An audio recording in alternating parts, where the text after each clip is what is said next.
Voilà, alors on va faire un nouveau document dans Photoshop. Donc, au niveau du mode colorimétrique, bien sûr, couleur RGB, même si c'est pour l'impression, qui peut le plus, peut le moins, donc il vaut mieux prévoir de le faire dans un espace couleur large, qui permet de mettre des couleurs saturées. Comme ça, on est paré pour tout système d'impression, même les meilleurs, qui sont capables d'imprimer des couleurs saturées. Donc, faites pas l'erreur de choisir en CMJN, c'est l'erreur habituelle. Donc, mais ça, on avait déjà parlé de ça. Au niveau de la résolution en pixels par pouce, vérifiez bien que vous êtes en pouces. On peut mettre le double de ce qui est nécessaire chez un imprimeur, donc 600, comme ça on est vraiment paré pour toute situation aussi.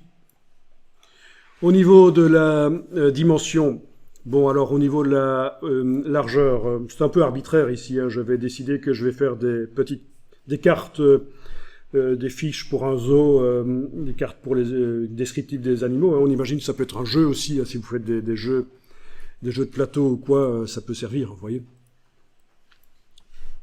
Donc on va faire 8 cm de largeur et on va passer en 12 cm de hauteur. Voilà. Ok, est-ce que j'oublie quelque chose? Bon, si on voulait vraiment être nickel et on passerait de 8 bits à 16 bits, il y en a qui connaissent la notion de profondeur de pixels, ça vous dit quelque chose? Il y a différentes manières de créer les couleurs dans les images, c'est ce qu'on appelle les modes couleurs. Donc RGB, niveau de gris, CMJN, tout ça, c'est une manière de créer des couleurs. Et à l'intérieur d'une manière de créer les couleurs, par exemple couleur RGB, vous avez la possibilité de faire en sorte que les pixels peuvent prendre plus ou moins de valeurs différentes. Si vous êtes en 8 bits, vous avez des pixels qui peuvent prendre 16 millions de nuances différentes. Ce qui paraît beaucoup, mais quand on doit faire de la retouche de photos, c'est pas énorme. Quand on triture des photos en 8 bits, on voit très vite apparaître des artefacts, on voit que, voilà, il y a des petites... on voit la retouche, quoi.